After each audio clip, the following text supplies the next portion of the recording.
Good afternoon. My name is Jennifer Sills Almeida. Today I'll be talking about IBM SPSS version 30, and I will go through the variables and also how to use the data. The first thing I'll need to do is open the program.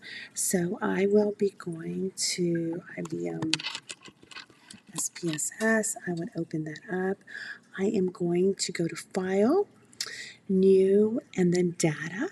So what that is going to do is open a screen. It's going to open a data screen so you can actually see it.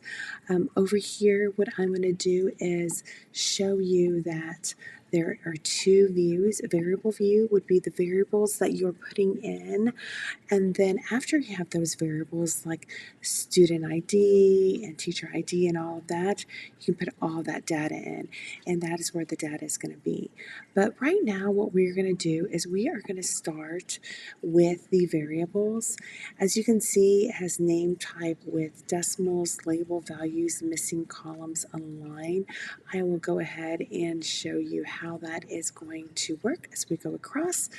Right now, the first variable that we're going to have and stuff is the student ID. So what we're looking at here is we're looking at the students in the classes for several teachers based on the level of education that the teacher has, how it influences and impacts academic achievement. So let's go ahead and get started. So the first one would be student ID. Now, when we're doing the variables for under like name, it's important that you have no spaces or anything. Here it shows that the ID number, obviously ID numbers are numeric, so I have it as numeric. And 8 for the width. Decimals, we don't need decimals because it's going to be a whole number.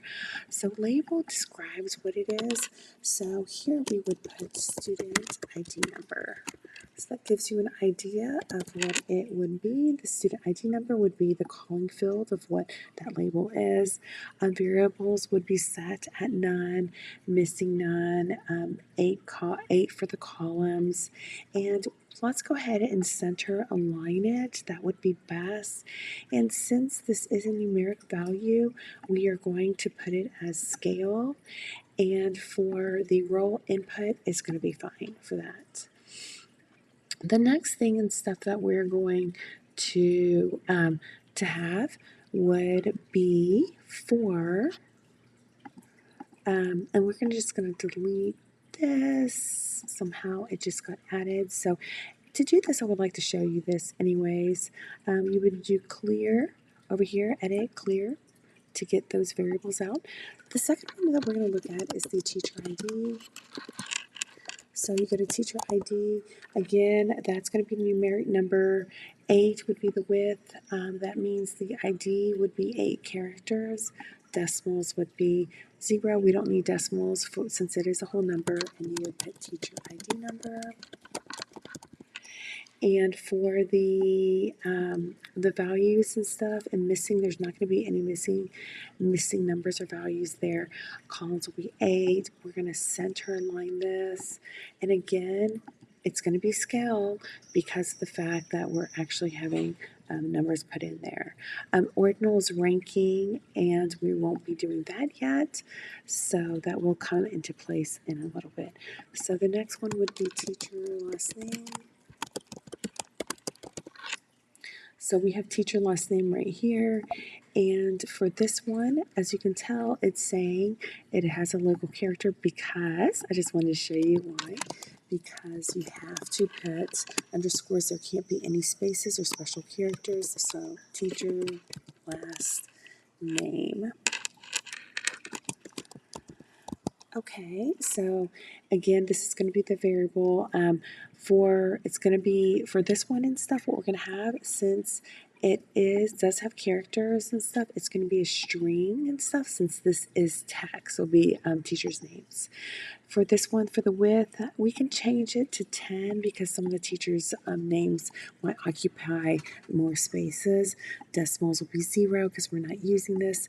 This one would be a description of it in long form, so you would put last name of teacher. For the values, it would be none. We're not missing values there. 8. Here, let's go ahead again and center it. Just keeps it kind of clean. And for this one and stuff, it will be a nominal measure. For the measurement, it will be nominal. Okay, so that one is done there. And then for the fourth category, it's going to be teacher education level. So again, remember there can't be any spaces or anything in there. Now for this one, for the teacher education level, it's going to be numeric because we're going to quantify 1 for bachelor's, 2 for master's, and 3 for doctorals. So over here and stuff, that's fine to keep it at 8. Decimals, again, we don't need decimals because this is going to be a quantifiable number. For the label, we're just going to put teacher education level right over here. Now the values, so the values that we're going to assign, this is where we're going to assign the values for it. So the values, like I said, when we add them, 1 is going to represent the teacher having a bachelor's degree. So we would put bachelor's degree. We'll need to add another one. 2 would signify in the data as master's degree. And 3 would signify as doctoral degree. So all teachers will have some sort of degree, but we're comparing them. If they have higher degree, do the students' achievement go up in Algebra 1 and biology? So we hit OK here. Again, we're just doing the variables and stuff. So right here, so there's not going to be any missing variables there. So we have that data as none there. The columns as 8.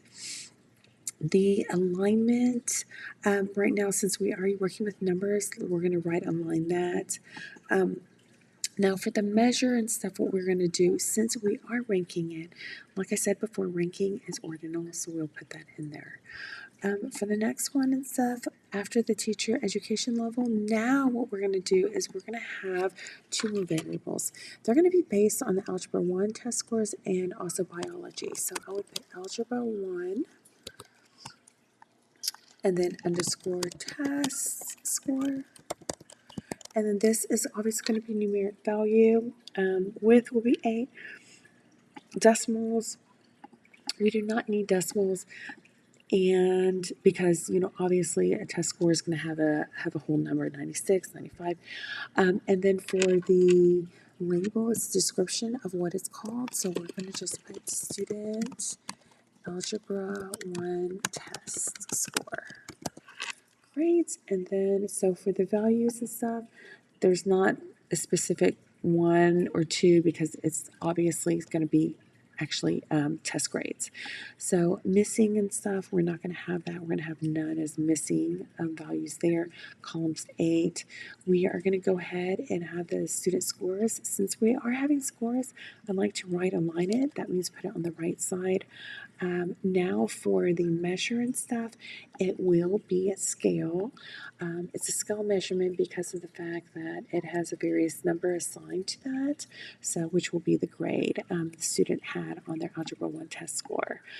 Now for the next one, we'll have biology, so we'll put biology, and we are doing shorthand here, so we can put this in. And what we're having here would be the same thing here. It is numeric, 8 width, which should be fine for those characters.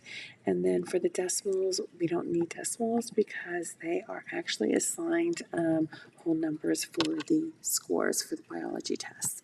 This one, just the label just describes what it is. It's a student biology test score.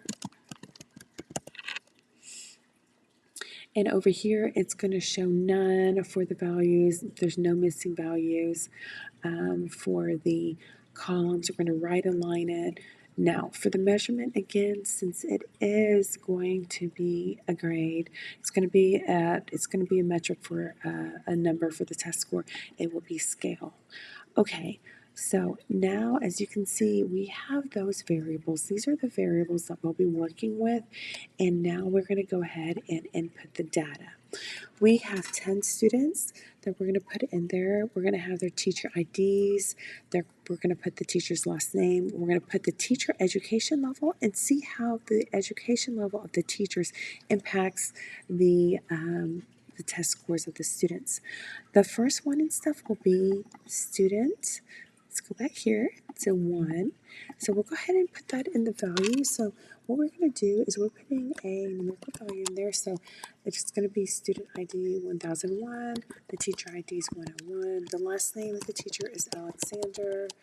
The actual education level, the teacher has a bachelor, so we'll put in a 1 for that.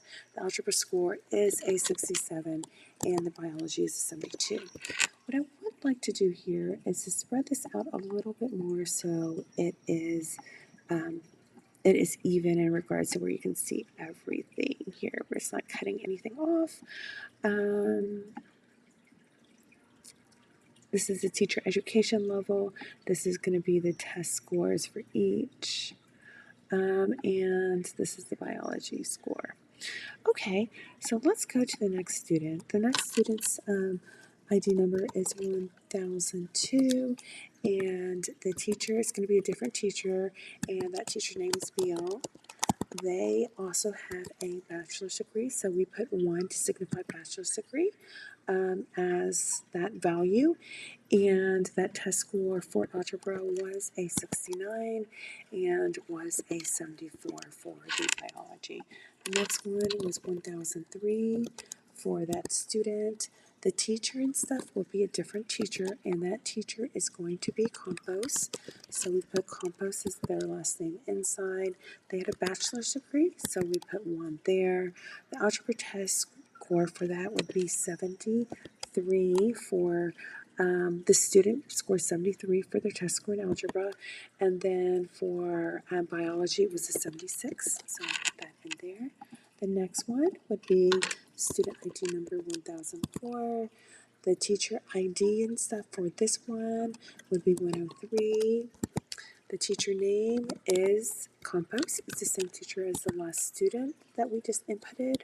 The test score would be 75 for algebra and then 78 for biology. The next one would be student 1005 ID number, and this one and stuff is going to be teacher 104 ID number, which is Hamilton. So I'll put Hamilton in here.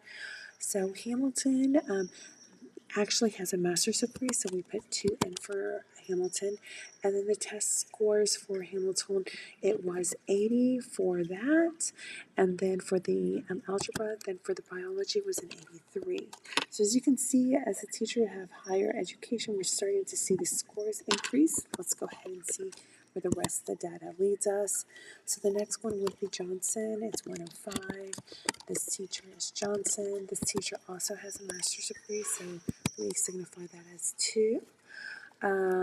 So Johnson, the score on the algebra test for the student, for Johnson student, ID number 1006, they made an 82, and then for the biology, it was an 85.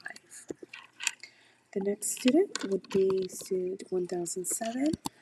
The teacher for this one and stuff was Johnson again, so 105, Johnson. And the teacher education level, again, was a master's degree, so we will put 2 in there. So for 1007, that student. And the test score was an 84 for algebra, and then an 87 for biology. Now we'll go to the next one. Student 1008. Student 1008 had a different teacher, had Ramirez, so that number is 106 for Ramirez, and the last name is Ramirez. And this teacher as well had a master's degree, so we'll put that in there. And the actual test score for algebra was an 86, and then it was an 88 for biologies. Now we're going to go into the teachers, the students lost their students. These teachers actually had doctorate degrees, so we'll be using the value of 3. So the next student is 1009. That teacher had a teacher ID of 107. The teacher's name was Stanley, so we're going to put this in there. And we're going to put 3 in here because that stands for the doctoral degree for Stanley. The test score and stuff for the Algebra 1, as you can see, is increasing as the teacher's education level increases. We're at 91 now for the Algebra 1 score and 94 for the biology score. So this student did well. The next one is 1010. Now for 1010, what we have here and stuff is we have another teacher. Her ID number is 108. The last name is Thompson, and the teacher education level is a doctoral degree again, so it's 3. And then the Algebra 1 test score was a 93, so you can see it's A's, and then a 96 for the biology test scores. The final one would be student 1011. Now they had a different teacher, Vallis, 109. The teacher was teacher's ID number. The last name was Vallis. And over here, we put the last name. Again, this teacher had a doctoral degree, so we would put 3 here. We'll go ahead and put 94 because that was the Algebra 1 test score, and then 99, which was high, was for the biology test score. So as you can see, these are the data that was placed in for these students. The variable view shows all of the actual variables and stuff that we have, the 6 variables, and then the data view shows the data here. Now, when we're wanting to save it, what you'll have to do on here, would like to show you how you save it. You would hit File. Actually, the easier way would just hit Save. You could do it that way, File, Save, or over here, just go to Save, and then if you wanted to call it, you would say DSHS, Teacher Demographics, Level of Education 3. Just make sure it says dot SAV, and then over here, make sure the save as type is SPSS statistics, and then dot save. So once you have that SAV, you would hit save, and it saves it. Another thing that I would like to show you is under Analyze. So when we're looking at things, it's very important and stuff for us to make sure that we have values and frequencies that actually show us that there's not missing data or anything like that. So what we're going to do here is kind of make sure that there's no unexpected values like 99. We're going to the descriptive statistics. When we go to descriptive statistics, we then go to the first one, top of the list is frequencies. We click this. Now what we're going to want to do and stuff is put the different variables and stuff that you have in there, so we can just move it over here. This is all the information, the variables. The statistics, we can do mean, median, mode, click that. Standard deviation, variance, min, max, and then hit continue. And then OK. Okay, so over here and stuff, what we're going to see is you're going to see all of the different scores for it. We're going to see the frequencies. We're going to see teacher ID numbers, last name of teacher. We're looking here for any blanks in data. As you can see, the data is all filled out. Now what we're going to want to do is actually go and look at how we could actually put this into a bar graph or anything like that. So as you analyze data, go to descriptive statistics, frequencies, and now we can go to charts. So if we want to actually maybe we want to do pie charts so we can see, click on pie charts, hit continue. And when you hit continue and OK, now what we're going to have here is we're going to have some charts that we can kind of see down here. So student ID numbers, that's just giving you that. Teacher ID numbers, last name of teacher. What we really want to look at is teacher education level and stuff. Teacher education levels, they show what it is: bachelor's degree, master's, and doctoral degree. Over here and stuff, it shows the student scores. It's color coordinated here. The student biology test scores are color coordinated as well. So as you can see, that kind of gives you an idea of how you can use the data, how you can put it into numerical values, and also with the variables, how you can also use it in charts, for the frequency and analysis stage. It was a pleasure. Hopefully you've gotten better and understand what this involves and how the IBM SPSS works and how you can input data. And this data, as you can see from the data presented, as the teacher has a higher level of education, like 111, you'll see that the scores were increased at 72, 74, 76, 78. That was actually not increased yet. This was what what the scores were for the teachers that had a bachelor's degree. The teachers that had a master's degree, you can see the scores increased in the 80s for their test scores in algebra and biology. And then for the teachers that had doctoral degrees, you could see that the students' algebra 1 and biology scores were in the 90s. So there was an influence on the scores based on the level of education the teacher had. It was great talking to you, and thank you very much for your time.